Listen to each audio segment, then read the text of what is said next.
You are listening to I Am Refocused Radio with your host, Shamaya Reed. This show is designed to inspire you to live your purpose and regain your focus. And now, here's your host, Shamaya Reed. Hey, welcome to I Am Refocused Radio. Once again, we are here today, and just like any other time, we have another amazing show for y'all lined up today. And I have to take a pause and say, it's election day, man. November 5th is that big time in America, so make sure you exercise your right to vote, and make sure you allow your voice to be heard today. So without further ado, we're going to be talking to our special guest today, Shirley Buck. She is a holistic trauma coach and a healer. So we're going to be looking into some details about trauma and holistic healing. She is the founder, owner of Red Leaf Alternative Healing. Go to her website, shirleybuck.com. We're going to learn first a little bit more about her personal story. First and foremost, Shirley, how are you doing today? I'm doing great. Thank you for having me. Appreciate your time. So for our audience, kind of explain a little bit about your approach in your professional field and kind of educate us on those who may not be aware of that. I myself am not only a survivor, but an overcomer of years of severe abuse and trauma. I had written a book telling my full story, and at the end of each chapter are tools of how what I've learned and how I applied tools to overcome certain parts of my life. So I don't know if you want me to go into my story a little bit, but that years of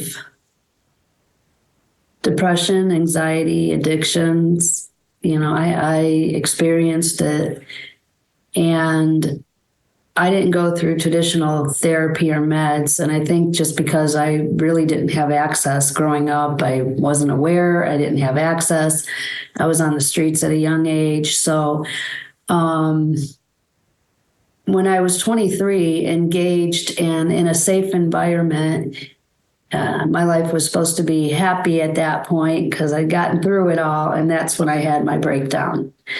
I guess, my mind had said, okay, you're in a safe environment. Now you need to deal with everything that has happened. So I had a breakdown, and I decided to learn about mindset transformation instead of going the traditional therapy and meds. Not that I'm saying that's wrong for everybody, but for me, myself, I had grown up always learning tidbits of positive thinking, being in control of your thoughts, not letting your thoughts control you. And I really was always interested in that. So I really delved into studying that, learning that, and really created a beautiful life for myself where I'm happy, peaceful, have a beautiful family.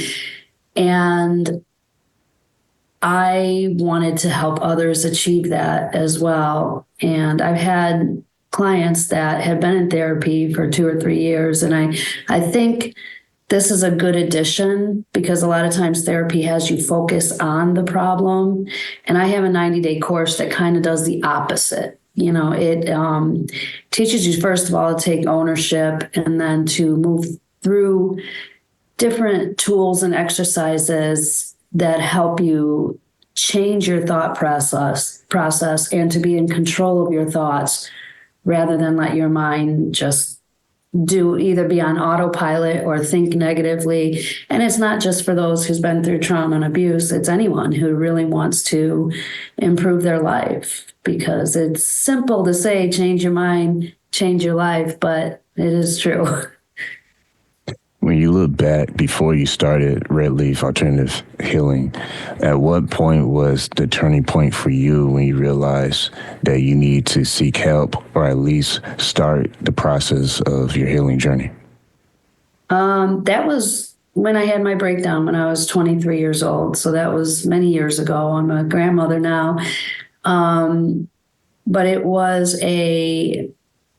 wasn't an easy journey. It was a hard journey, and it took me years to learn all of these tools and exercises although I improved rather quickly, it did take years for me to just keep studying and learning and studying and learning. And I just thought maybe I can make this process easier for someone else just starting and wanting to change their life, to overcome, not let their past define who they are. And just one powerful sentence is, okay, so the past only exists if you give it thought. So if you think about it, the past is done, it's gone. So, I mean, you could choose to remember good things because those things make you feel good. But all the like trauma and abuse that I had been through, I don't live there anymore. I don't dwell in it. I don't think it because it's gone. The only way it has power is if I give it thought. So if I learn how to not give it thought, it doesn't exist. So it's simple processes, but it's not always easy. When you look at self-compassion, we kind of hear that be discussed when people talk about the topic of trauma. What did that mean for you? What did that look like for you? And what that was probably the hardest step. Self-compassion, self-love, because you're pretty much, for me, my whole life, I was told I'm nobody. My mother, before she committed suicide when I was 13, and she tried to take my life as well, she always told me, I only had you to try to save the marriage, and the marriage was ruined anyway. So she really didn't want me. And she had a string of boyfriends that were just terrible. And my parents were both deaf. So she had an extra element to try to heal because she couldn't hear. She wasn't getting information as I wouldn't say as easily as people who can hear, but it's definitely more of a challenge. So for me to learn to love myself was probably the hardest. And I'll tell you, I remember the first time I started to love myself, it was an exercise I did where I went back and witnessed me as a child going through an abusive situation, and me as an adult wanting to run in and save that little girl and protect her and take care of her. And I went in and held her and said, you're strong, you're beautiful, you are worthy. And I was starting to talk to the little girl. And in realization, I was like, wow, that little girl is me. Why am I so hard on me? That's me, that little girl. And when you start to do exercises and things like that to realize, who you really are and what you have to offer. And I believe that we are a product of Source, God, whatever, whoever you want to identify that with. And when you start to learn that you are love, that your real essence, your true essence is love and kindness, it may get boggled up through different experiences and you may get cut off from the source of love. But once you learn to open yourself up again and know your worth, it's pretty powerful. Once again, listen on Refocused Radio, talking to our guest today, Shirley Buck. You can go to her website, shirleybuck.com. When you mentioned your parents both were deaf, correct? Yes. Explain to our audience, give them a better picture what it was like growing up, having to deal with that, and how were you able to understand what was going on at such a young age, and how did that impact you as a child? Well, it was kind of a normal part of life because I was born into it. So sign language was really my first language. It is very challenging because you become their ears, you become their voice. And I mean, I was battling credit card companies at like 8 years old on the phone trying to get interest rates lowered. And I interpreted my parents' divorce at 5 years old. My dad would get me on some weekends. Sometimes he'd be consistent, sometimes he wouldn't. And he went to Stony Island Church of Christ, and I was an interpreter there for a deaf group. at 12 years old. So it holds its challenges because I missed a lot of school because my mother, who didn't work, I was in welfare stations with her constantly. And back then, if you waited all day and if you didn't be called, you got to be back there at 8 o'clock the next morning, you know. And I missed a lot of school doing these things for my mother. So I was constantly, you know, like we were constantly having to go to meetings because why wasn't I in school? Well, because, you know, my parents are deaf, and my mother became an abusive alcoholic, and she had gotten raped and she got pregnant, and I had to go to an abortion clinic with her at 10 years old and be her interpreter. So there is a lot of responsibility put on a young child. And that was, you know, the abuse and trauma, and that's put on top of that. You know, there's a group called CODA where they're children of deaf adults. So they're adults who were children of deaf people. And I've never been to the support group, but I hear that it's very wonderful because you do become this caregiver and you're trying to fix everybody all the time. And it took me a long time to realize, you know, especially in relationships, I was picking these people who needed so much help, but it was detrimental to myself. So, you know, there's all these things that come in play when you're a child of a deaf person, or in my case, both of them were deaf. And I was constantly being torn to interpret for their friends and things like that. So, yeah, it's a difficult role. Looking back, how you work with your clients, one can imagine, just listening to your story, that you probably had a lot of experience when it comes to patience.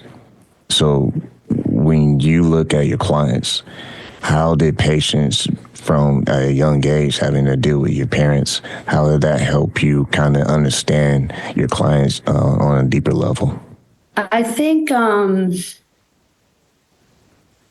I don't know if it's patience, it's more of compassion. I think I use because I've experienced a lot of trauma in different ways. So when somebody comes to me and say, I've been through this and this is what I'm feeling, I genuinely understand. I didn't learn about this from a book or you know, something that taught me like a PhD to get in there and work with the mind and do this same process with each individual. I'm able to be more customized because I can say, wow, you know what? I understand that feeling. I've had it. I've been there. I've been through depression, anxiety, eating disorders, addictions. So I have a wide variety of experiences to have compassion for my clients. And I guess it's patience too, because sometimes I'll ask in the very first, you know, I do a free 45-minute consultation with people, and from the very beginning, sometimes I'll say, "Do you want to be happy?" And they'll stop and think. And I'm like, okay, you have to know you want this. You have to know you want this, because if you don't, then I can't help you at this point. You know, so being honest, being patient, being compassionate, all of that plays in. And I think that's due to my own experience. And that's an interesting point right there, because understanding that there can be times where people are indecisive. They're not able to make a decision. Is that something that you see quite often, or is that something that maybe is tied to? I do see it more often than I would expect, because you kind of think like, why wouldn't you want to be happy? Why wouldn't you want to overcome this? But sometimes we're placed, you know, labels are placed on us. And if we're labeled with PTSD, anxiety, depression, and then we're told that's who we are, that becomes our identity. Now we're taking medications to mask that, okay? And So you're not really dealing with it. You're just masking it and going through the motions. And believe me, when I was going through severe anxiety and I was terrified, yes, I wanted a pill that could stop it, and if you're at that edge, I'm not going to tell you it's wrong to take medication. I didn't, but it was terrifying. I'll tell you it was. So, I lost track of what the question was. Oh yeah. Okay. So yes, it does happen quite often because you have this label and you kind of feel doomed and this is your identity. And it's not so much that you don't want it as you don't believe that you can achieve it or that you even deserve it. And I think that's where people pause. It's not like they don't really want it. They just don't truly believe they can have it or that they're worthy of having it. Another thing that is associated with trauma is triggers. When you look at that, is that something that you experience yourself personally? And if so, how do you overcome that? The triggers, well, when you are triggered, there are exercises you can do. And it depends on what kind of triggers and what kind of, if you have anxiety or depression or whatever. But one of the tools for anxiety is, you get this trigger and you kind of figure out why, and then you write. In writing is important to get it out. You write down what is the delusion in that thought. You kind of show yourself like, okay, well, this is not really happening to me right now. I'm feeling this because I experienced this in the past, and you kind of start writing things down that will show you that you're in another place now and it's a delusional thought, and you start to bring your anxiety down. There's other ways too, just like stopping and imagining yourself in a place that you really love being. There's different tools for different triggers, but there definitely are tools for triggers. Listen, Refocused Radio, talking to our guest today, Shirley Buck, and go to her website, shirleybuck.com.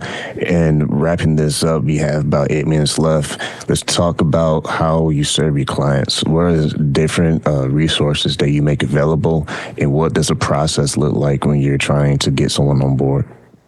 So the different resources, I did write a book because I wanted to share my story so that people can see that even in the most severe abuse and trauma, that you can overcome it and you can be happy and you can build a life that you love. So my book and other books, a lot of other books are great resources. The Feel Good Handbook. I mean, that's an amazing book. So there are different resources, but the process is someone goes to my website, they click on my calendar, and they book a free 45-minute consultation call with me. And that's where we can talk about their customized goal that they want to achieve.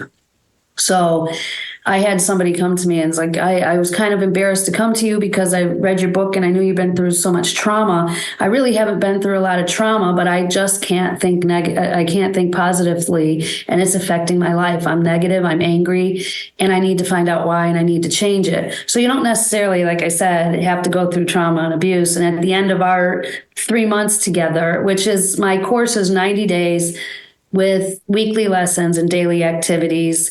And we talk once a week through that course because the talk is what makes it custom. The course is just to teach you how to think differently, and exercises to help you actually enjoy life.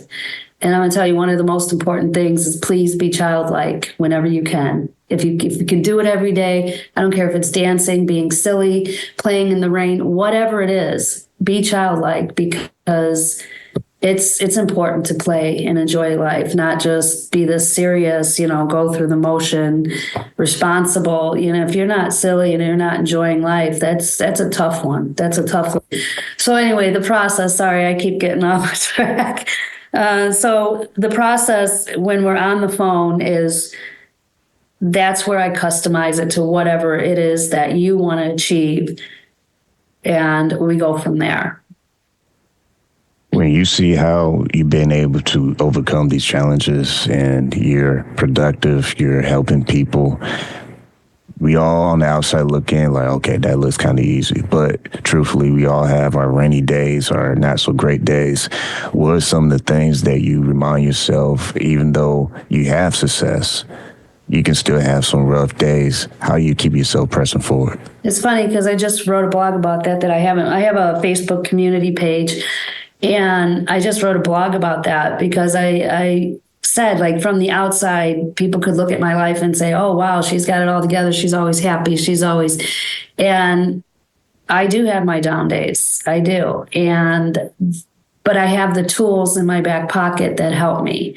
So if I'm having a hard day, I learn, first of all, to be compassionate with myself, to not say, oh, you shouldn't be thinking that way. You know better. Like, stop it. I have to be compassionate and say, you know what, you have been through a lot in life and you are trying to be out there for everybody. So you're talking about your story all the time, and that's not how I heal. I don't live there anymore. So I do have my down days, but I take it slow and I have compassion, and I do my own course. I pick and choose which week I want to work with. And I'm lucky too, and to have my children and my grandchildren, because they are a huge source of joy to me. So I can go play with my grandkids anytime I want. I have them twice a week, which helps me. I can get on the phone with my son or my daughter, and those things lift me up. And so if you have people like that, it's important to talk to them. You don't necessarily have to talk about your problem if you don't want to. But if you just want to just be lifted, talk to positive people around you. Simple exercises, write down 10 things you're grateful of. And sometimes that's a hard thing to do. 10 things sounds like, oh, that should be easy. 10 things aren't always so easy, but when you're actually struggling to think about the things you're grateful for, your mind is in a place where it's thinking of positive things in your life, and you're digging deeper than you normally would. So there's all kinds of tools that help me, and I don't have a whole lot of down days, but I do have them for sure. And one more question. Outside of bad days, sometimes it's just life stress. Life stress happens to all of us, just different shapes and sizes and different forms. For you, how do you determine when there's just regular good stress versus maybe potentially self-sabotage stress where we're self-inflicted wounds? Well, I have there's a session in my course that talks about emotional awareness. So when you're aware of your emotions, when you start to feel that tightness in your chest or that sadness or that heavy feeling, you're on an emotional scale that's towards the depression, anxiety side of the happy, joyful, peaceful side of the spectrum. So now when you're there, I also teach to be aware of your thoughts. So now you're there and you're like, what are my thoughts? What are the things that's making me feel super stressed, whether it's money, a relationship, and things like that? Then you can go through the process of, okay, that's what I'm focusing on. That's why I'm feeling this way. What else can I focus on to get me out of that? And you start moving up the spectrum. Like there's ways you can think of, okay, well, right now I might be in a financial bind, but that doesn't mean I have to stay there. What creative things can I do? I've always been an entrepreneur. I help people find different ways and their talents and their passions and help them do a side thing, which actually sometimes turns into a full-blown business. But if it's relationship wise, it's, you have to work on who you are inside and that you're okay, because most of the times when you get happy and you get healthy, there's people going to fall away from your life. And that's another fear people have. I don't want to lose this person. If I get happy and I get healthy, this person's going to go away. But when you learn to love yourself and know that you have these boundaries and that person can go away and you're going to be okay, especially if you have support, you open yourself to be in a receptive mode to receive the healthy people that should be in your life. So it's emotional awareness, moving, being aware of your thoughts and moving to this side of the spectrum of joy and happiness and peace. But it takes work. Once again, been listening to Refocused Radio. And you can go to our guest website, shirleybuck.com, and learn more about her services and schedule a call today. Like always, man, this went so fast, but I want to say thank you for spending time with us today. Thank you. Thank you for having me. I appreciate it.